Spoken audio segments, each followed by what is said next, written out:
बहुत समय पहले एक बड़े राज्य में एक राजा रहता था, जिसके 3 पुत्र थे। 2 बड़े पुत्रों का विवाह हो चुका था, लेकिन सबसे छोटा बेटा मीरजादा अभी तक अविवाहित था। मीरजादा साहसी और निडर था, लेकिन उसका दिल इतना सरल था कि वह किसी भी दबाव में झुकता नहीं था। राजमहल में मीरजादा की भाभी चाहती थी कि वह उसकी बहन से विवाह कर ले। कई बार उसने उसे यह प्रस्ताव दिया, लेकिन हर बार मीरजादा ने यह कहकर मना कर दिया कि वह सिर्फ अपने दिल की सुनकर ही शादी करेगा। एक दिन भाभी ने उसे ताना मारते हुए कहा, जाओ, तुम तो तभी शादी करोगे जब तुम्हें कोई रूप परी मिल जाएगी। मीरजादा ने गुस्से में जवाब दिया, हाँ, मैं तो केवल रूप परी से ही शादी करूंगा। भाभी की बातों से आहत होकर मीरजादा ने अपने घोड़े पर सवार होकर अपनी इस बात को सच करने की ठान ली। वह रूप परी को खोजने के लिए महल से निकल पड़ा। जंगल, पहाड़ और नदियों को पार करते हुए वह एक घने जंगल में पहुंचा। लंबी यात्रा से थककर उसने एक पेड़ के नीचे आराम करने का निश्चय किया। जैसे ही वह सोने की कोशिश कर रहा था, उसे अचानक पास से एक फुफकार सुनाई दी। उसने देखा कि एक बड़ा सांप उसकी और बढ़ रहा है। सांप उसे डसने ही वाला था कि मीरजादा ने अपनी तलवार निकाली और सांप को मार गिराया। पेड़ के ऊपर एक हंस और हंसनी का जोड़ा रहता था। वे मीरजादा की बहादुरी को देखकर बहुत खुश हुए। हंस ने कहा, हे भले पुरुष, तुमने हमें एक बड़ी मुसीबत से बचा लिया। यह सांप हर बार हमारे बच्चों को खा जाता था। तुम्हारा यह उपकार हम कभी नहीं भूलेंगे। मीरजादा ने हंस और हंसनी को धन्यवाद देते हुए कहा, अगर आप मेरी मदद करना चाहते हैं तो मुझे रूप परी का पता बताइए। मैं उसी की तलाश में यहां तक आया हूं। हंस ने कहा, हम रूप परी के देश का रास्ता जानते हैं, हम तुम्हें वहां तक पहुंचा सकते हैं। अगले दिन हंस ने मीरजादा को अपने पंखों पर बिठा लिया और वे उड़ चले। रास्ता लंबा था और मीरजादा ने पहाड़ों, नदियों और विशाल समंदरों को पार करते हुए कई कठिनाइयों का सामना किया। कई दिन और रात उड़ने के बाद आखिरकार वे रूपपरी के देश पहुंचे। यह जगह किसी स्वर्ग से कम नहीं थी। यहाँ की नदियां सोने की तरह चमकती थीं, पेड़ पौधों पर बहुमूल्य रत्न झिलमिलाते थे और चारों ओर जादुई सुंदरता फैली हुई थी। लेकिन यह अद्भुत स्थान जितना सुंदर था, उतना ही रह हंस ने मीरजादा को एक घने पेड़ के नीचे आराम करने को कहा। उसने मीरजादा से वादा किया कि वह आसपास के इलाके का जायजा लेकर उसे बताएगा कि रूप परी कहाँ मिल सकती है।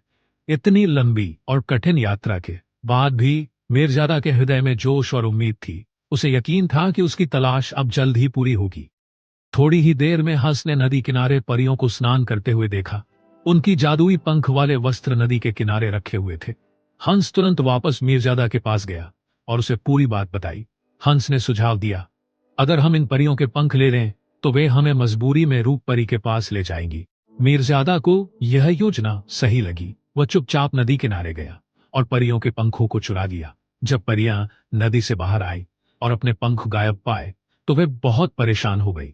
उन्होंने इधर उधर देखा, लेकिन उन्हें अपने पंख नहीं मिले। तभी मीरजादा उनके सामने आया और बोला, तुम्हारे पंख मेरे पास है। अगर तुम मेरी मदद करोगी और मुझे रूप परी के पास ले जाओगी तो मैं तुम्हें तुम्हारे पंख लौटा दूंगा। परियां उसकी बात मानने के लिए मजबूर हो गई। मीरजादा ने उनमें से एक परी को उसके पंख वापस दिए और वह तुरंत उड़कर रूप परी के पास गई। उसने पूरी घटना रूप परी को बताई। रूप परी यह सुनकर हैरान रह गई। उसने कभी नहीं सोचा था कि कोई इंसान इतनी दूर उसके देश तक पहुंच सकता है। वह मीरजादा से मिलने के लिए नदी किनारे आई। जैसे ही उसने मीरजादा को देखा, वह उसकी बहादुरी और सुंदरता से प्रभावित हुई। मीरजादा ने उससे अपनी बात कही और रूप परी ने उसके साथ विवाह करने का निर्णय लिया।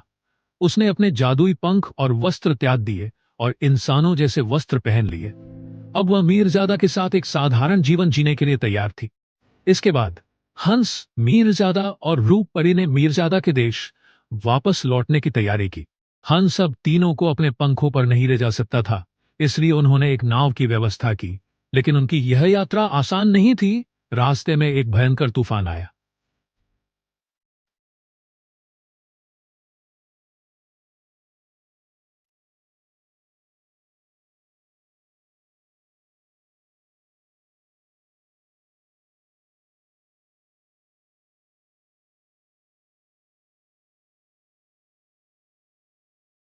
समुद्र का भयंकर तूफान थम चुका था, लेकिन मीरजादा, रूप परी और हंस तीनों अलग अलग दिशाओं में बिखर चुके थे। हर कोई अपनी किस्मत से जूझते हुए वियोग और संघर्ष का सामना कर रहा था। तूफान के बाद मीरजादा खुद को एक अनजान किनारे पर अकेला पाता है। उसके कपड़े फटे हुए हैं और उसके पास खाने को कुछ भी नहीं है।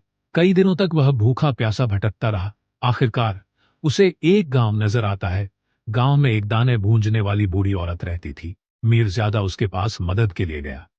माई, मैं बहुत भूखा हूं, मुझे खाने को कुछ दे दो। बदले में मैं जंगल से लकड़ियां लाकर तुम्हारी मदद करूंगा।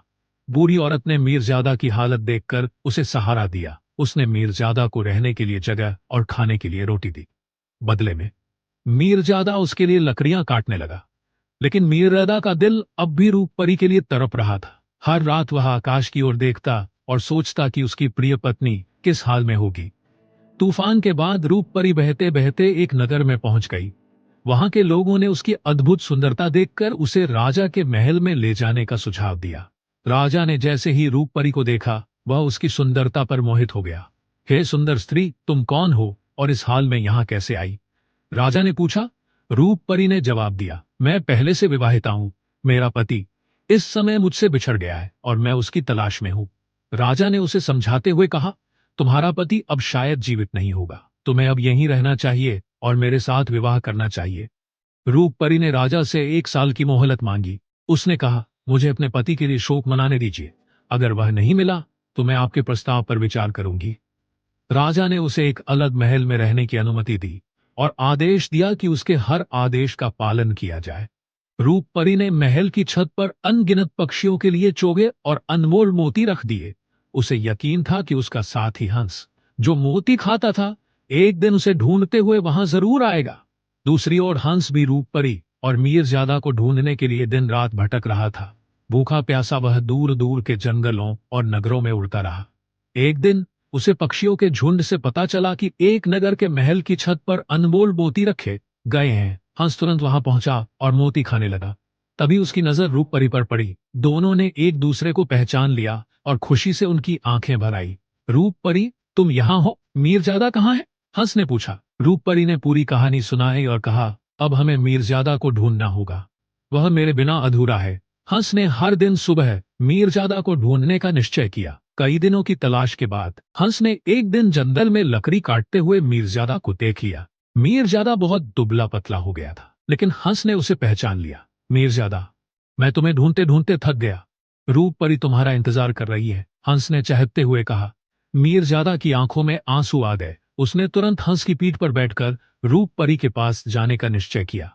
जब मीरजादा और हंस रूप परी के महल पहुंचे तो रात का समय था। रूप परी ने उन्हें देखकर खुशी से गले लगा लिया। अब उनके सामने सबसे बड़ा सवाल था, राजा की नजरों से बचकर भागने का। रूप परी ने एक योजना बनाई। तीनों ने रात के अंधेरे में महल से भागने की कोशिश की। हंस ने उन्हें सुरक्षित जंगल तक पहुंचाया। जंगल से होते हुए मीरजादा और रूप परी अपने राज्य वापस लौटे। मीरजादा ने अपने पिता को एक संदेश भेजा कि वह रूप परी के साथ लौट आया है। रूप परी और मीरजादा लंबे सफर के बाद एक सुंदर बाग में आराम कर रहे थे। बाग में हर तरफ हरियाली और रंग बिरंगे फूलों की महक थी। रूप परी को प्यास लगी और वह पानी पीने के लिए पास के कुएं पर चली गई। कुएं के पास एक चालाक और ईर्ष्यालु मल्लिन रहती थी। उसने रूप परी को देखकर पूछा, ऐसी सुंदर स्त्री कौन है और यहाँ क्या कर रही है? रूप परी ने मासूमियत से जवाब दिया, मैं मीरजादा की पत्नी हूँ। हम अपने महल लौट रहे हैं।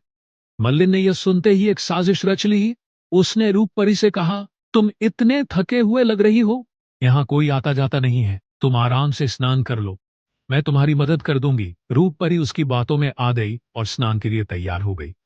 लेकिन जैसे ही वह कुएं के पास झुकी, मल्लिन ने उसे धोखे से धक्का दे दिया। रूप परी पानी में गिर गई और डूबने लगी। इसके बाद मल्लिन ने रूप परी के कपड़े और गहने पहन लिए। उसने खुद को रूप परी जैसा सजाया और मीरजादा के पास पहुंच गई। मीरजादा ने उसे देखकर हैरानी से पूछा, तुम्हारा रंग रूप इतना बदल गया है, यह कैसे हुआ? मल्लिन ने आंसू बहाते हुए जवाब दिया, मुझे एक सांप ने डस लिया है, शायद उसके जहर से मेरा रूप बदल गया। कुछ समय बाद सब ठीक हो जाएगा। मीरजादा को कुछ समझ नहीं आया। वह दुखी और उलझन में रहने लगा। कुछ दिनों बाद मीरजादा बाग में टहल रहा था। वह उसी कुएं के पास पहुंचा जहां मल्लिन ने रूप परी को धक्का दिया था। उसने वहां एक सांप को देखा और सोचा कि यह वही सांप होगा जिसने मल्लिन को डसा था। सांप कुएं की ओर सरकने लगा। मीरजादा भी उसके पीछे पीछे कुएं तक गया। वहां उसने एक अनोखा सुंदर फूल देखा। जब उसने फूल को तोड़ने की कोशिश की तो फूल नीचे सरक गया। लेकिन जब मीरजादा थक कर पीछे हटने लगा तो वही फूल खुद ब खुद उसकी हथेली में आ गया। मीरजादा फूल को लेकर अपने महल पहुंचा। मल्लिन ने जैसे ही फूल को देखा, वह घबरा गई। उसने अपने सिर को पकड़ लिया और जोर से रोने लगी। मीरजादा ने उससे पूछा, क्या हुआ? तुम्हें अचानक क्या तकलीफ हो रही है? मल्लिन ने डरते डरते कहा, यह फूल अभिशप्त है, इसे तुरंत फेंक दो, नहीं तो अनर्थ हो जाएगा। मीरजादा ने मल्लिन की बात मानकर फूल को जंगल में फेंक दिया। कुछ समय बाद मीरजादा शिकार के लिए जंगल गया। वह उस स्थान पर पहुंचा जहां उसने फूल को फेंका था। वहां उसने देखा कि फूलों का एक बड़ा बगीचा उगाया है। थोड़ी देर आराम करते करते मीरजादा को नींद आ गई। तभी उसे दूर से गाने और नाचने की आवाज सुनाई दी। उसने आवाज का पीछा किया और पाया कि कुछ परियां नाच रही थीं। जैसे ही परियां उड़ने लगी, एक परी ने कहा, सखियों, जाने से पहले मेरी एक बात याद रखना, इंसान जाति से कभी प्रेम मत करना, ये धोखेबाज होते हैं। मीरजादा ने परी की आवाज पहचान ली। वह रूप परी की आवाज थी। वह दौड़कर उसके पास गया और बोला, अगर तुम यहां हो तो मेरे महल में कौन है? रूप परी ने दुखी होकर कहा, मैंने तुम्हारे लिए अपना सब कुछ त्याग दिया, लेकिन तुमने मुझ में और एक मल्लिन में फर्क नहीं किया। मैंने फूल बनकर तुम्हारे पास आने की कोशिश की, लेकिन तुमने मुझे तोड़कर फेंक दिया। रूप परी ने अपनी पूरी आप बीती सुनाई। मीरजादा को सारा सच समझ आ गया। उसे खुद पर गुस्सा आया और वह रूप परी से माफी मांगने लगा।